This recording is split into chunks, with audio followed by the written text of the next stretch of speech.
week, I'm Darrell Green. Joining me this week are Andy Parsons, Joe Caulfield and Russell Howard, Frankie Boyle, Hugh Dennis and Adam Hills.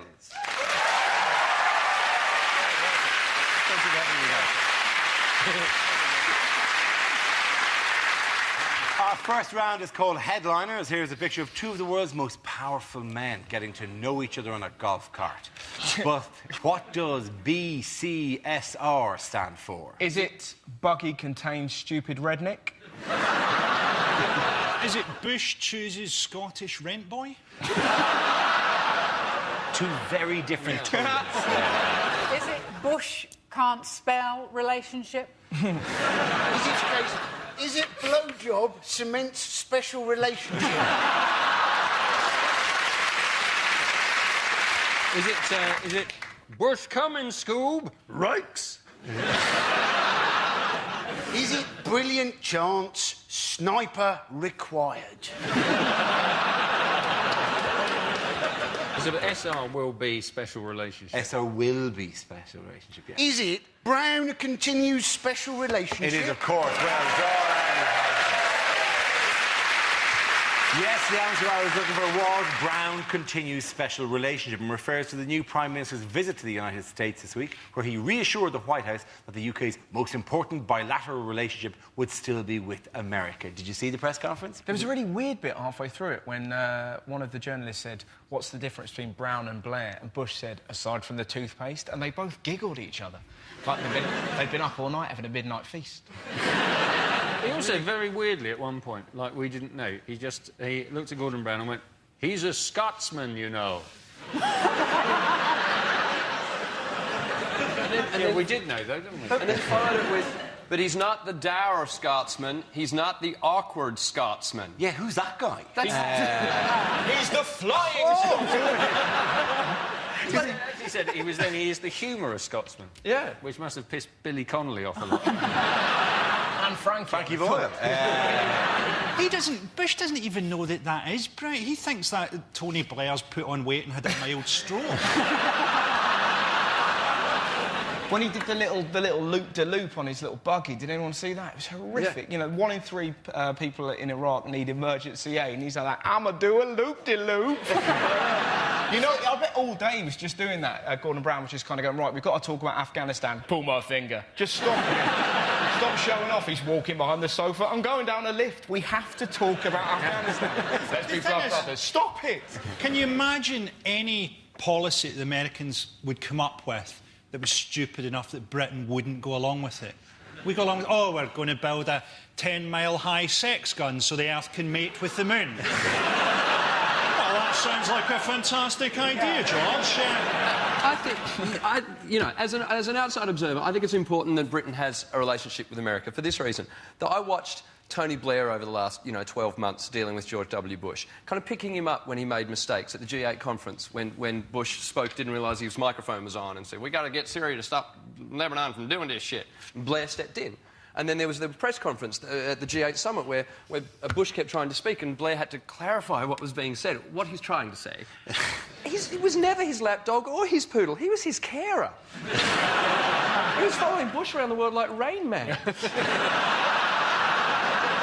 was just saying, George, we need a UN resolution." "Yeah, I'm an excellent driver." I worry that already Brown has spent too long with him because he's making up his own words. Or he was trying to say, "I don't really like Americans, this is code." Because what he said was, "I've always been an Atlanticist." Brilliant. What the hell is that? They're Spider-Man's enemies. It's a deep How much undersea it would civilization. confuse George Bush Yeah. if you go, "Hello, I'm an Atlanticist." Oh, how do you breathe? So the entire weekend looking for Brown's gills. Special relationship is quite a sort of creepy, sexy phrase, though, isn't it? You like a special relationship? To be honest, it is if you say it like that, Frankie. Everything's quite creepy when you say it like that. Would you like a scone? I'm particularly impressed by the way that you put creepy and sexy together. It's kind of a creepy, sexy phrase. I think of any phrase that touches both those buttons for me. They did get on very, very well, apparently, or they claimed to get on very well in the nature of these things. Although Brown actually didn't mention Bush at any stage after Bush made lots of he's like did that whole he's not the dour Scotsman, he's that you all right about, which is such an undermining thing to say. It would have been when there's a world leader beside you and go, hey, this guy's not an asshole. Hey, they all think you're an asshole, which is essentially what that was. Gordon Brown got into America okay, but how might others soon struggle to get into the US? New laws whereby you have to register online before you even leave the country. Yes. Like 48 hours in advance. 48 hours before you go to register America, online. you have to go online and tell them where you're going, Yep. Where you're staying, and why you're going there. Oh, you know? because they are... Look, we've mentioned that on this show before. I have an artificial foot. We have mentioned an And in artificial fact, last foot, time yeah. I was on the show, I talked about going through English security, airport security. American security has gotten better over the last couple of years because they're diligent and polite at the same time. So last time I went through LA, I went through the metal detector and it went off, and you know, beep, and the guy came over, and I was expecting a rough set, and he went, "Excuse me, sir, do you have a prosthetic limb of any sort?" And I went, "Yes," and he went, "Can I ask which limb it is?" And I was kind of like... And he was, "Oh, I'm sorry, could you walk over it?" And he was so polite. "Could you put your foot up here, sir?" So I got my foot up, and he said, can you roll your jeans back? And I rolled them back, and he said... Thank you. I think you'll find that defined sexy and creepy. To be honest, it's all sexy, Adam. The guy then said, "OK, can I touch your leg, sir?" I almost asked that question. It is like show and tell. Every time you're on, I want to talk to you. I seem to remember last time he was on, it was the other leg. Then came out with this and said, "Sir, I'm going to have to take a swab of the area where your prosthetic limb meets your actual leg to make sure there are no traces of explosives." I was like this close to going, "Oh, how do you think I lost it?" Adam, I don't know if there is like a one-legged community, but in the one-legged community, how has Heather McCartney, has she kind of spoilt things for you? Because, because you would have always, I would have always thought, oh, I'd like anyone with one leg, why would I not? But now I'd think twice. Thank you, Adam, for putting your leg away briefly. Who knows when it'll appear again? In other politics news, why has a Lib Dem councillor from Devon hit the headlines? She's a Liberal Democrat councillor, but she's also a sex worker, Dara. She's not just a member of the Lib Dems, she's a Lib Dem councillor. For Bidwell, is it? Bideford. Bideford, excuse me. This is yeah. That's her. You'd vote for that, wouldn't you? What's funny about it, aside from this is a traditional get-up. She also does the following. If I get this right, she does Miss Whiplash. That's rubbish. She just turns up and goes, "Oh, my back." And the other one is Miss Santa. That is entirely creepy, isn't it? And the final one is Sexy Gypsy Lady, which is just hilarious, isn't it? Just the idea of someone in Devon going, "Hello? Is that Sexy Gypsy Lady?" I'm worried about... What do you think she plugs into these 3 sockets? She's got a chat line, though. Yeah. Right, apparently £1.50 a minute you can call up. Now, if you ever call up your council, you never get through. How brilliant to know that you can definitely get through to one of your councillors, you know, and you get a bit of sexy talk at the same time. I'd like to know about my planning permission. Ooh, you haven't got planning permission, you bad boy. I'll spank you, spank you. It's actually more socially acceptable to be a sex worker than a Liberal Democrat. And you know what? I've always thought the Devon accent to be the sexiest on a chat line. The amount of times I've wanted to hear someone say, "Oh, I'm not wearing any clothes, my lover." If only she would say that, though, you'll probably be trying to whack one off while she's telling you about proportional representation. And I know from experience that's a tough one. Has anyone ever rang up a sex line? What were the chances that we're I going have. to, you know, now's the time to, you know, that I really want to share that? No, I haven't. Have you not? I did when I was 14. I got caught by my mum. Horrific. I know this voice.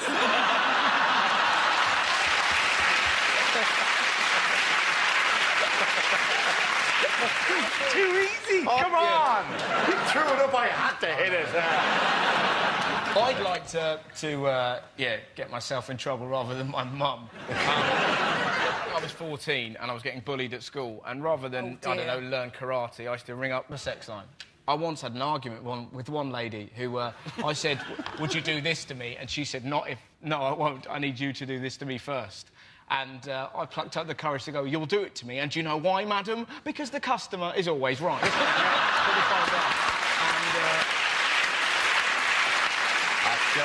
ladies and gentlemen, again, that round of applause going to Russell, Joe and Andy. Now we play a round called Stand Up, Stand Off to the Death. Not really. This game involves Adam, Andy, Frankie and Joe. So if you can make your way to the performance area, please. This is where we test our performers' stand-up skills. We spin our news generator, it settles on a topic, and anyone can volunteer jokes about the chosen subject. The winner's the team with the best stuff. OK, here we go. Let's spin the wheel. The first subject is television. Can I have a volunteer to... Oh, Joe. OK, I've got to start off by saying I'm not a prude, right? But have you seen some of the things that female newsreaders are dressed in? There was a woman the other night, right? She's got a very low-cut top, and she's doing a report on the Balkans. Suddenly, I'm like Sid James in a Carry On film. I was sitting there going, oh, I can practically see your Balkans from here. Honestly, I had to turn over when she said she was going to show us downtown Basra. Oh, the one that gets me, Natasha Kaplinsky. How much makeup is that woman wearing? I'm surprised she can lift her head off the desk. I'm just waiting for the day when it's... And today in Iraq...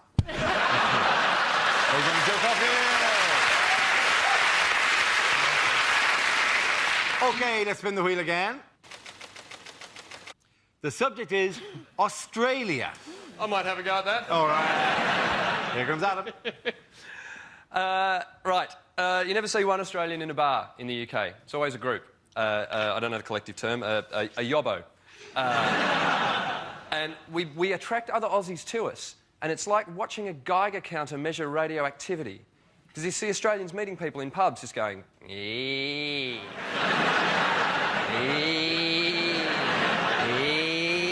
And then we meet another Australian and go...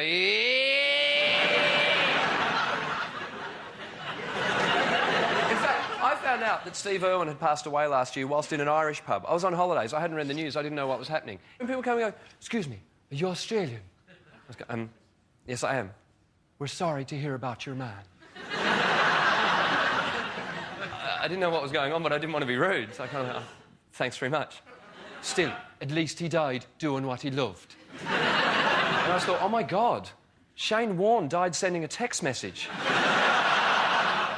My favourite was being in England. I was in England when the funeral took place. That was the weirdest thing, because English people... There was one phrase that popped up in the news and was quoted to me in conversation by an English friend. He went, it's amazing watching all of Australia come out for Steve Irwin, isn't it? It's like what they said on the news. So what's that? He was Australia's Princess Diana. I was thinking, really? How? What, did the Queen pay the Stingray to do it? Very good, Adam Hills. Well done. Frankie and Andy, what are you going to get? Let's spin the wheel again. OK, the next topic is the Royals. Frankie. I like the tour where Prince Charles went to India with Camilla this year, like proper rural India as well. You know that half the people that saw them were going, Diana's let herself go. Apparently they couldn't send Prince Harry to Iraq because they couldn't afford the resources required to start developing Factor 60,000 sunblock. Poor old Harry had his uniform packed. Was a 1941 SS Stormtrooper. In many ways, Harry's just a typical British squaddy, isn't he? In that he has absolutely no idea who his real father is.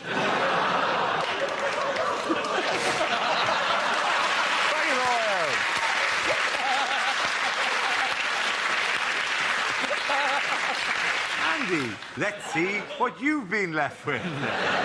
Let's spin the wheel. It's Osama bin Laden. Now, apparently, right, if you translate Osama bin Laden from Arabic, it's not, in fact, Osama. It is, in fact, Usama. Is it any wonder we can't actually find him? We're looking for the wrong bloke. We've got American and British soldiers wandering round Afghanistan. Have you seen Osama? No. Have you seen Usama? Yes! He's in the bloody cave next door. They're now worried more, apparently, about ricin. Apparently, though, we should be OK. We should be able to spot it, because it smells of almonds. So you can see that one going tits up, can't you? Close the station, close it. Oh, no, sorry, false alarm. Bakewell tart and a macaroon. Andy Parsons! And the points there go to Adam and Frankie!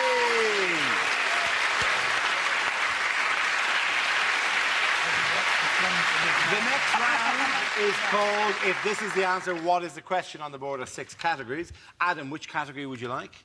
Technology, please, Dara. OK, your category is technology. The answer is 8.6 million a day. What is the question? How much does a high street bank charge for being £10 overdrawn on your account? Is it simply how many things happen? Is it how many free minutes would it take for me to sign up with T-Mobile again? Is it the amount of paedophiles that the Daily Mail say are released from prison every day? Is it how much money is being lost by the Mormon musical 200 Brides for Seven Brothers?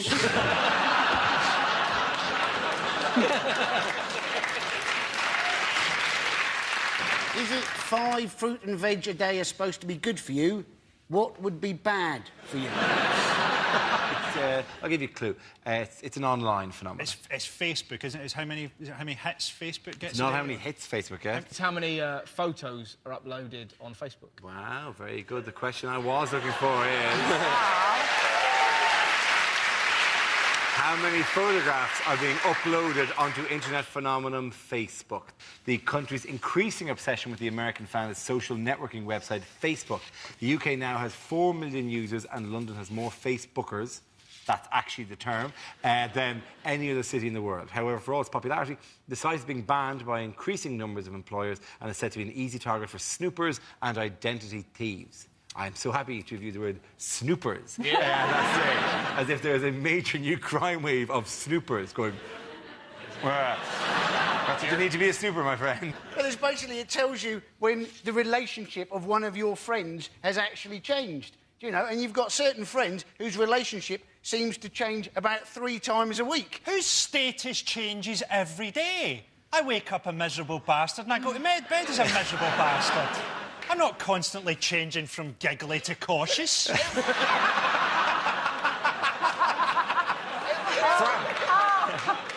These things. Does nobody get laid anymore?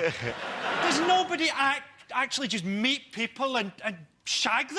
I think a constant mountain of data and strangers. But presumably they do, but they do within reach of a computer so that they can actually update their status midway through the act. Dara is surging. Dara is spent. Do you think the Liberal Democrats in Bideford have got a site called Sit on My Facebook? No? It's unlikely, isn't it? It is, yeah. Yeah. Speaking of young people generally and their pursuits, what other issue has been in the news this week for young Is it people? the whole thing of them drinking too much? They do, apparently. The young people of Britain are drinking too much. I don't understand this. You know, it's like young people have always drunk. You know, they talk about, like, binge drinking. You think, well, isn't binge drinking what we used to call drinking? Yeah. Oh, people are binging over 2 or 3 days. Didn't that used to be the weekend? It is a national trait. We don't do this in Ireland at all. We don't talk down the young generation the way that they do. It's hilarious that any generation can give out about the young people. Look at them with their happy slapping. It wasn't like that in my day when we had football violence up and down the country every Saturday. Or in your grandfather's when he went down to Brighton with the rest of the mods and beat up some rockers because he didn't like their duck's arse haircut. Every generation here is. Yeah, and they say that, like, the worst teenagers in Europe ever. You think, really? I think the Hitler Youth were maybe worse. Really? No, they delivered a pope. Yeah. So, they did.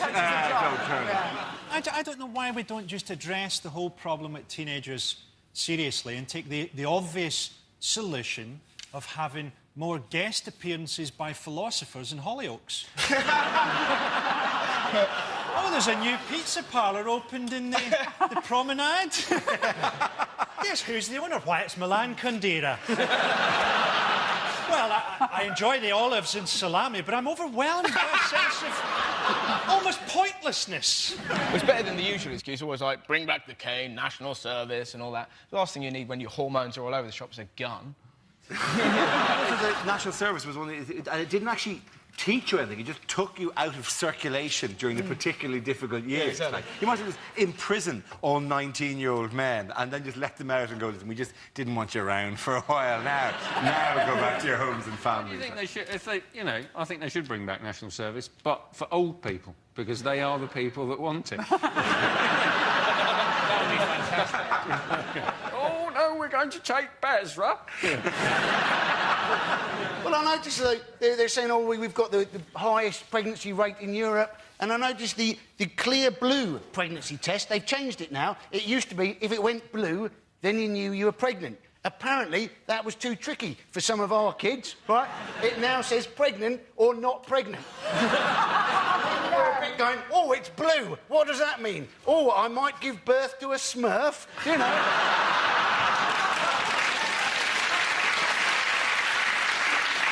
We shouldn't obviously bother with multicoloured condoms. What we need is writing on the condom. You know, outside, inside, in here. That's what we really need. I always thought it'd be good if pregnancy tests had a joke on them, like a lollipop sniff. It's not yours. No, they'd have the start of the joke just written on the other one, and then if you're pregnant, you got the punchline. When is a door not a door? I'm guessing this is how it's done.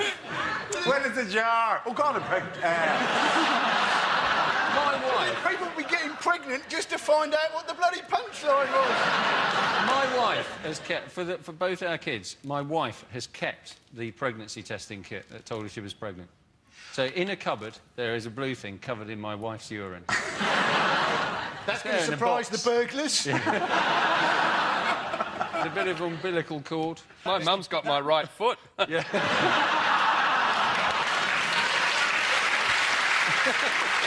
OK, at the end of that round, the points go to Russell, Joe and Andy!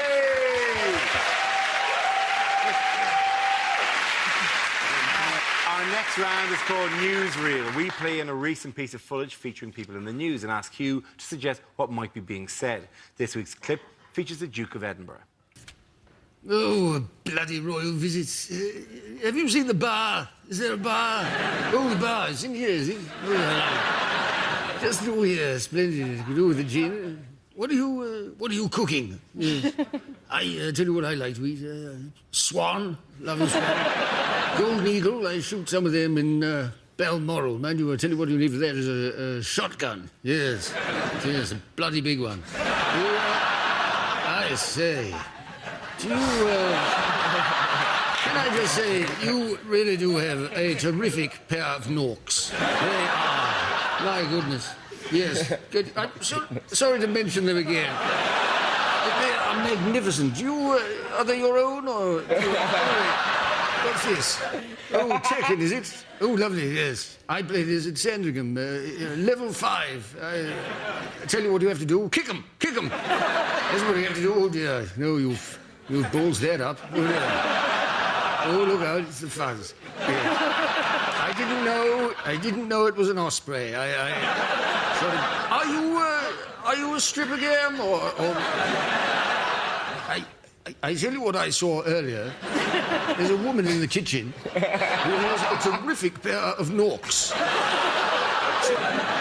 Oh, look, lovely, a DVD, yes. Yes, my favourite. Normally I have to go to Holland to buy these. Well, goodbye. Do you want some? Yeah. Yes, well, goodbye. No, I don't know where you've been. Point there for you! Now Now we come to our final quickfire round called Scenes We'd Like to See. This is for everyone, so if you could make your way over to the performance area, please. I call it ideas for scenarios we'd love to see, and the performers come in with their suggestions. OK, here we go. The first subject is unlikely lines to hear on a science programme. After working on the equation for 30 years, Professor Stevens made an incredible discovery. His wife had left him and he'd wasted his life. The trade in human organs is shocking. This kidney cost me nearly a tenner. Today, we're going to be making a bomb using chapati flour and hydrogen peroxide. Which is faster, a dog or a crossbow bolt? And that's how God created the world in 7 days. I escaped from a Petri dish!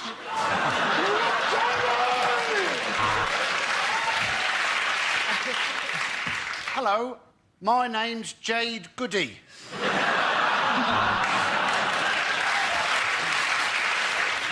And that is how we can prove that aluminium is gay.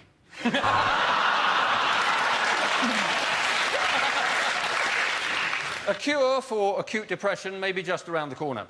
Oh, here it is. A train. And as the mighty lion shakes the life out of this tiny gazelle, I feel strangely horny. Well, that test was conclusive. Cats have one life. OK, next topic is questions omitted from the British citizenship test. Can you fly a plane? Can you land a plane?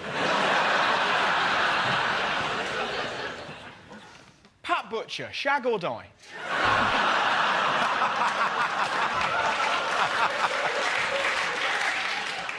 Do you ever look at the ingredients on Ready, Steady, Cook and think, I could make a bomb out of that? Is there any chance you could represent us in the 2012 Olympics? In which case, you're in. Boris Johnson, true or false?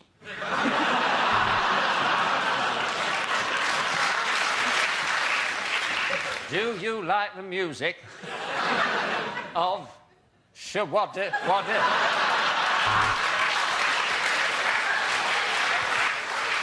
On this map of Britain, can you point to where Gloucester used to be? Are you paying too much for your car insurance? OK, let's leave it at that. Point to Frankie, you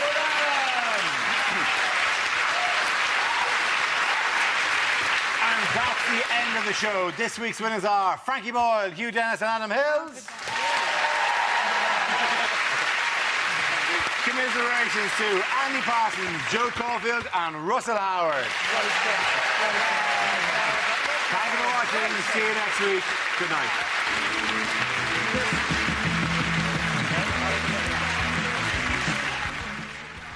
So coming next on BBC Two, York is in big trouble in the bubble. Hyperdrive is on the way.